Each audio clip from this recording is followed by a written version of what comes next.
in terms of Brazilian players. That's irrelevant to you lot. Once again, a flexible, big-time grafter. Jesus is the answer to Arsenal's prayers. Jonathan Smith, gassing up the team. He's only the answer to the prayers if he scores the bloody goals. Listen, big up Jesus for working hard on that. We know you're good at that. We know you're good for the system. We know you can work the channels. We know you can not really got the catalogue to show it, but you're kind of instinctive in the box. We never had strikers getting into the box apart from Eddie when he got his chance. Obviously, at 25 years of age. Now, as I said, when you look at him, Odegaard, assuming we signed Telemans, out of this youngster thing, you kind of want to see them in particular go to the next level. Obviously, he's a household name. We know he's, for us anyways, the very fact that he scored against Liverpool, for us, you're a big game player, Carl. When last did we do that? You know, he's a big game player. He's flexible. He fits the system. I'm all for a lot of things. But 15, 20 league goals needs to be the minimum. If we're not getting that, it's a myth. And considering Arteta's worked with him, inshallah, Edu is the man all of a sudden within the Arsenal fan base. Well, you know, if the guy's doing his job, obviously you're going to get praise, really. If you're not doing your job, you're going to get critiqued, you know. It's that simple. If you're a football player and you're playing bad, you're going to get critiqued. You start playing well, everybody loves you. All we wanted to see is our technical director, of course. You lot always get onto the Glazers. They're bloody splashing peas for you, lot, you spoiled twat. Stop all of that, G1. You know, big people are talking. Stay out of the conversation if you finish behind us in the league. Baldy. The debate is already raging as over whether the Manchester City forward is prolific enough to lead Mikel Arteta's attack, but he should prove a fine signing. I mean, there's no way of answering that until we see 38, 20 games, or we look in January and he's got X amount of goals. The Brazilian was Mikel Arteta's priority attacking target, and there is quite rightly plenty of excitement around his imminent arrival at the Emirates.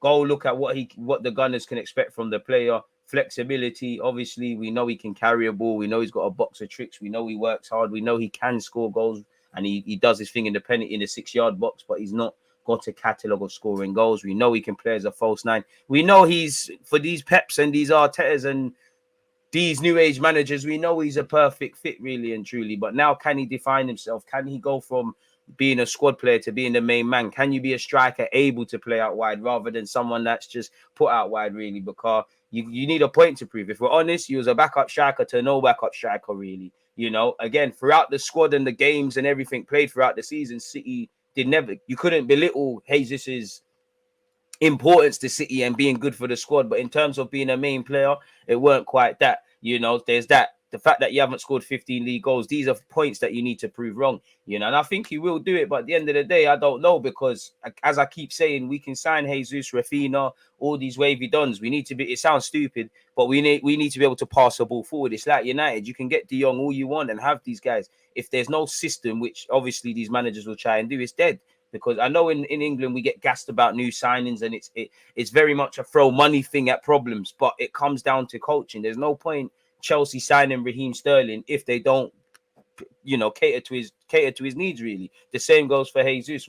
And at Arsenal, it doesn't matter who's played up front. Even to be fair to Lacazette, we're not really creating bare chances. And let's be honest, you know, I know Arsenal isn't the most creative team in the league and things like that, but should creativity be a problem of Arsenal? Realistically, should it be a problem of Arsenal's? Creating chances, out of all the things that we have problems, it shouldn't be a problem. You've got Martin Odegaard, Smith Rowe, Martinelli, Bukayo Saka. You had Lacazette, you had Aubameyang, you know, and you know, Pepe's been there here and there. Creating chances or putting teams under pressure shouldn't be an issue. There's either something the players are not doing, or something they need to get past mentally, or there's something we're not doing on the coaching front, really and truly. We all know defensively he can help mash work. We know he's unselfish. Listen, big up flexibility and work rate. That's good, man. We know he's a big game player, allegedly. You know, he's done it, shown it against Chelsea, shown it against Liverpool. And, you know, I remember him playing left back. Was it against Real Madrid a couple of seasons? He did quite well. He still is 25. But again, as I always say, don't tell me about the man's strengths. Tell me about the man's weaknesses, because that's the only way he's going to get to the next level. At 25, again, if you get it right, Arsenal, we have a decent striker for a couple of years, one that might even be able to be sold on to bigger clubs or go back to City or something for serious money. He's still 25 if you can make him a striker.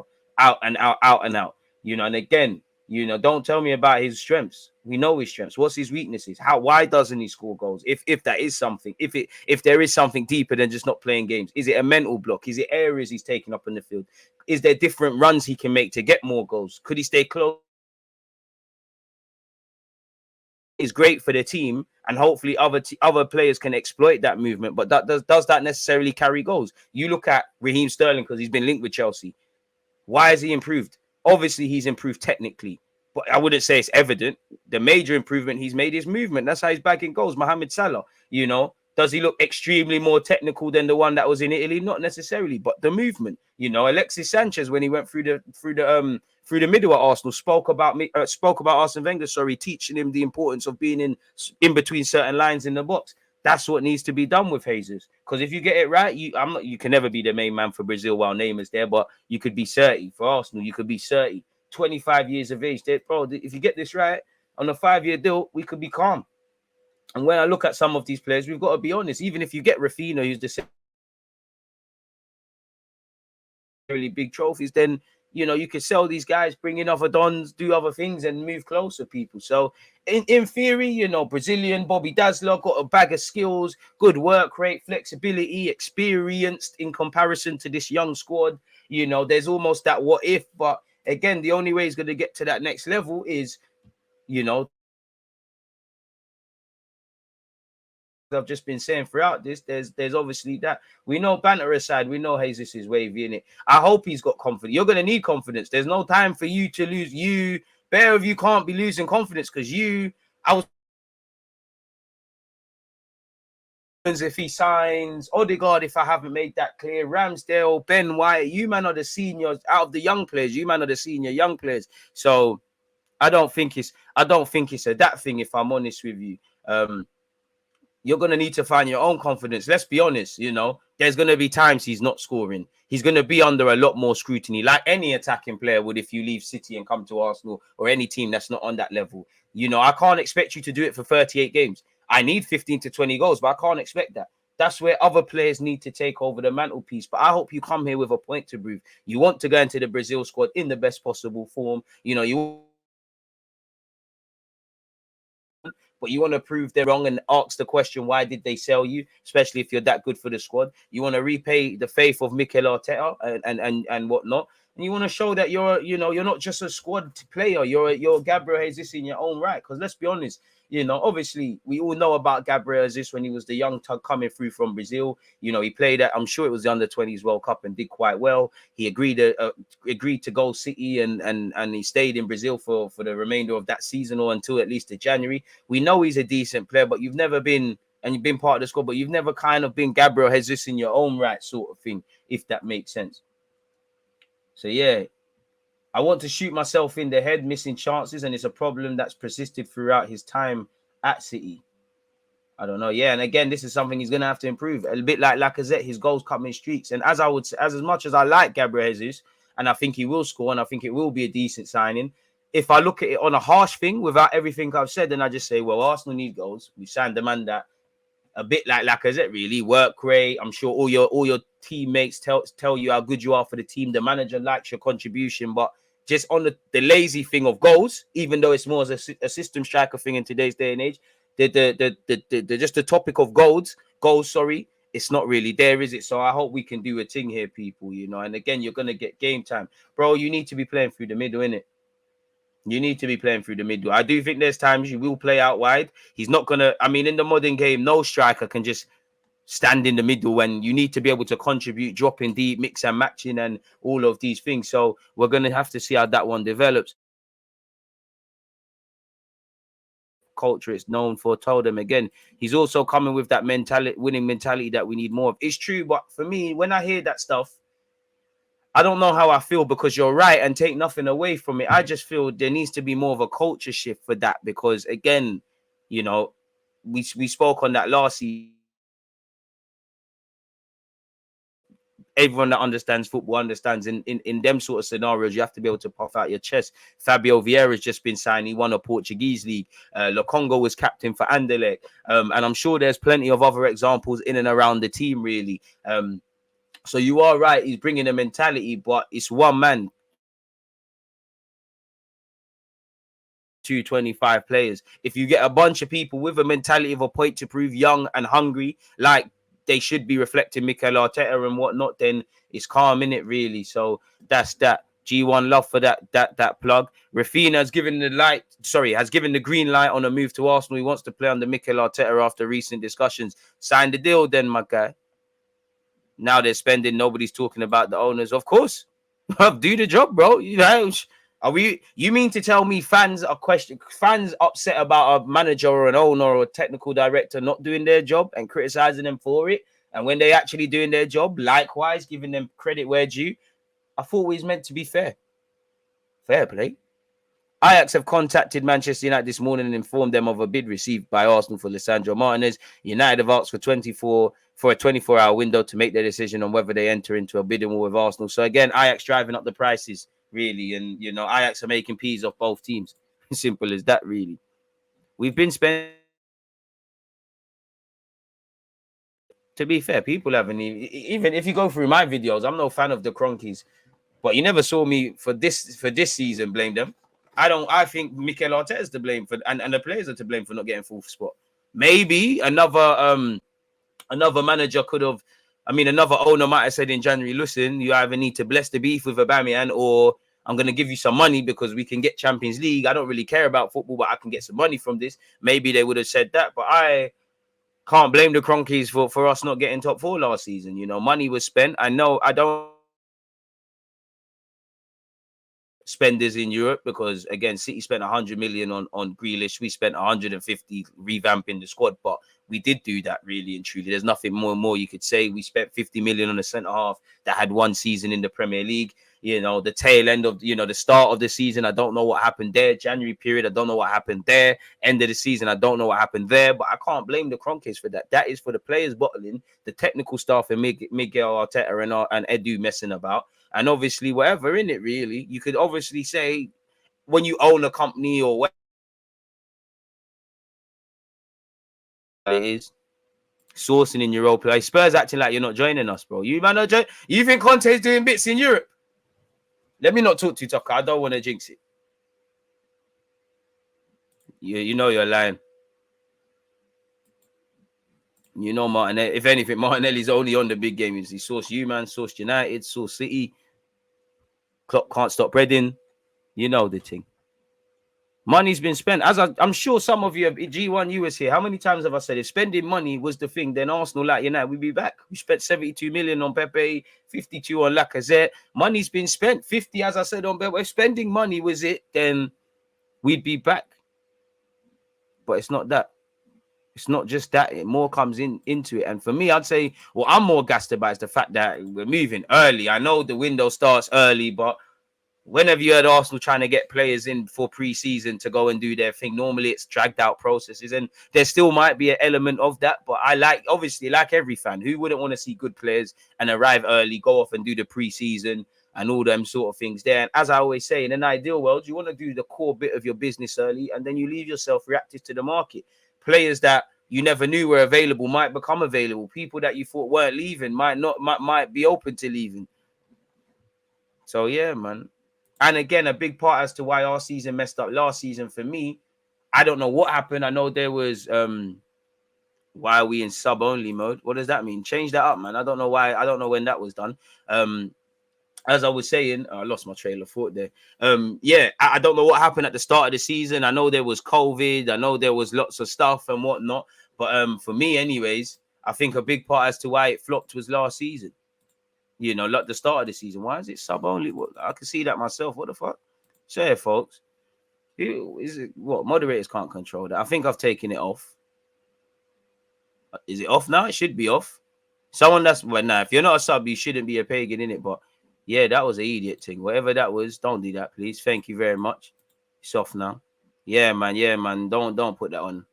What the hell? Unless there's trolling and shit. But yeah, man, that's calm. Moving away from that, though, Tottenham are targeting Everton duo Richarlison and Anthony Gordon in 85 million swoop, double swoop. The North Londoners are desperate to strengthen their attacking options ahead of the new season and have targeted the Toffees duo. I don't think they want to let Anthony Gordon go. I think Richarlison's made his bed, so they'll be open to that. I think they'll want to kind of keep him. Anthony Gordon, I mean, maybe they think he could be Jack Clark. Probably a channel reward. Boy, love for taking that off. But yeah, Spurs are onto him. Obviously, Spurs fair play. They've signed Basuma and Perisic. I think they're lit signings. Kulusevski's expected to make a permanent switch. Got a backup in Fraser Foster. I'm by no means gassing up Fraser Foster, but I think Perisic and in particular Basuma. Obviously, I think Perisic is more the cuter signing, if I'm honest. But Basuma must be like a shiny new toy at Spurs, just like Jesus with us. If you're United, De Jong, soon to be Sterling at Chelsea and whatnot, my West Ham bro. So yeah, there's that. Other news says, and obviously people hell of things where Dembele is concerned, obviously, because you kind of Chelsea apparently have made an offer for Dembele, but you're kind of hoping that that doesn't impact Arsenal's pursuit of whatnot. Origi has arrived in Italy to complete his move to AC Milan. Arsenal ready to leapfrog United into Martinez race. In Martinez race, I can't lie, I don't think he's as good as both clubs are moving. You know, if I'm honest with you, I like Martinez, but completing move to Crystal Palace. Very good 22-year-old of Lens. And I mean, as a midfielder, a French-based midfielder going and playing under Patrick Vieira, you could do a lot worse in it. I think they'll sell him to make some profit. Rafinha becoming doubtful of Barca move. I'm not getting excited with none of this. But allegedly, Rafinha and his reps are becoming increasingly skeptical that a move to Barca can happen in this transfer window, given the Spanish club's financial problems. Leeds want 56 million, 65 million euros for the 25-year-old. Xavi's side are also negotiating Xavi's side also are negotiating a deal to bring in Lewandowski, and they're trying to resolve the futures of Dembele and Memphis Depay. Memphis Depay, whose agents allegedly were at Barca's offices yesterday.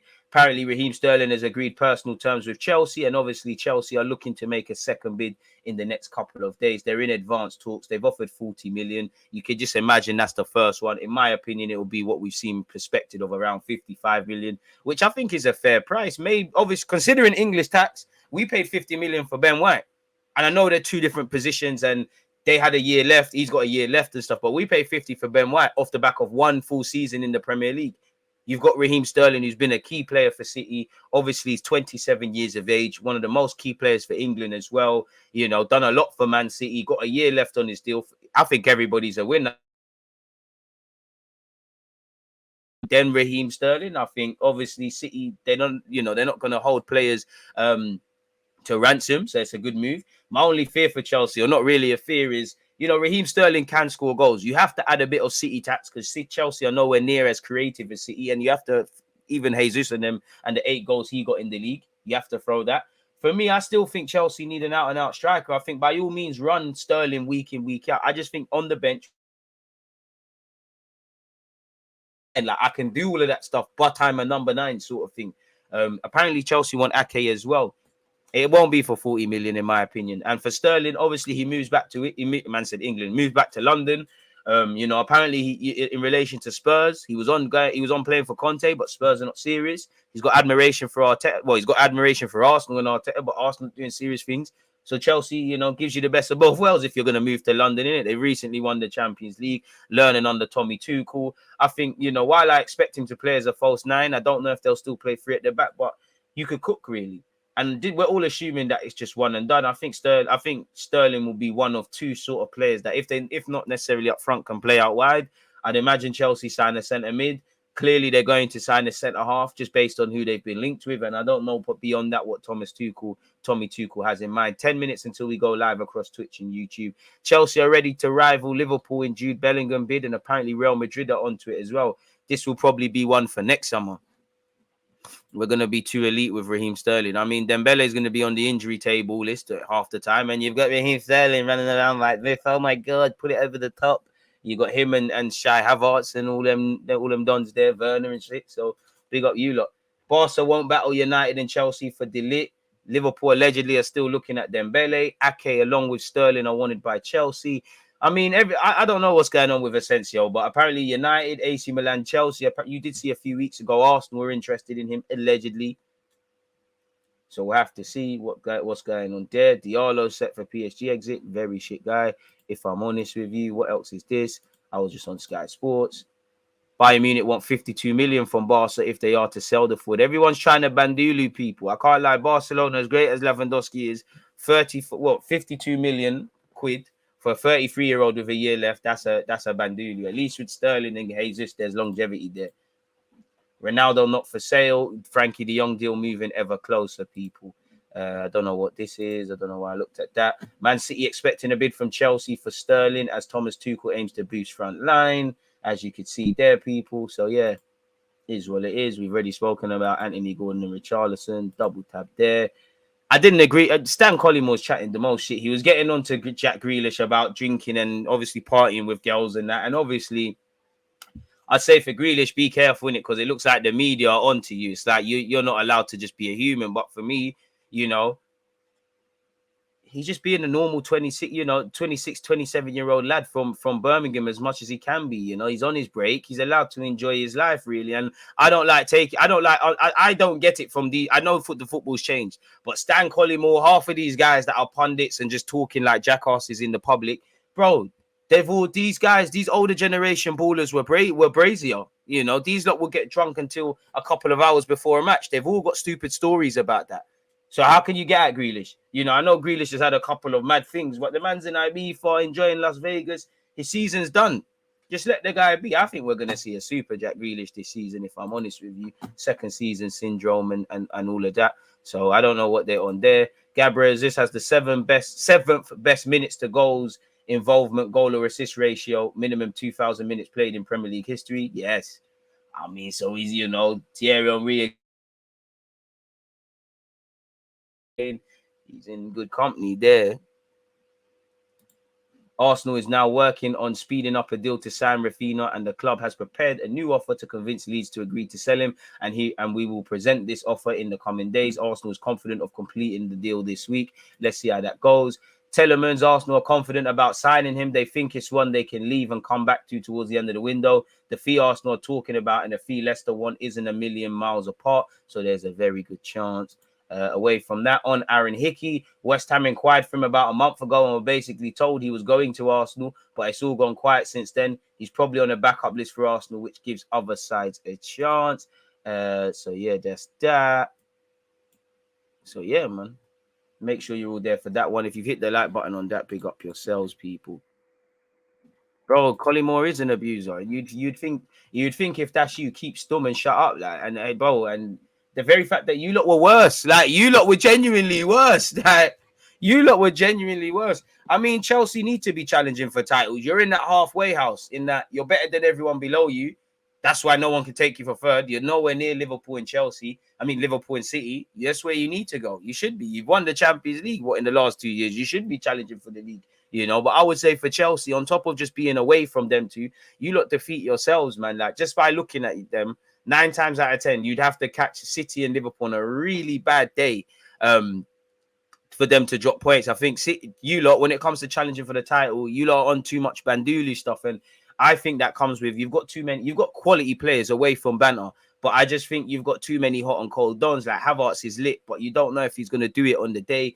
Werner's meaty, if we're honest. I'm a big fan of Hudson-Odoi, but meaty. Pulisic, very hot and cold. You've got these, your players go through these little, a bit like Arsenal as well, really, but obviously not to that level. Your players, sometimes they go through periods where they're really good and then really Ziyech as well. There was a time last season where he was really looking like he's doing stuff. See, we're all or nothing. We're win or lose. You lot either wins or draws. And that's the thing, to win the league, you've got how good are you at your worst? And at a 38 game calendar, there's very few times everything is going to be perfect. Like everything you worked on all week to now is all going to hit off. We're going to circle back on this at 11:30, people, in 5 minutes. So I'll be live again.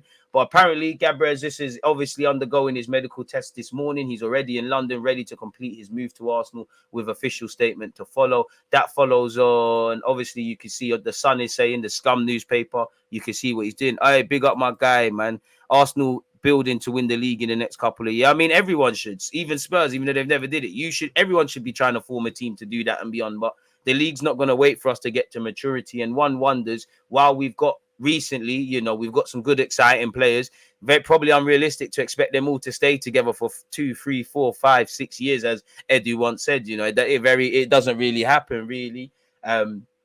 So yeah, it is what it is. You can see Jesus there.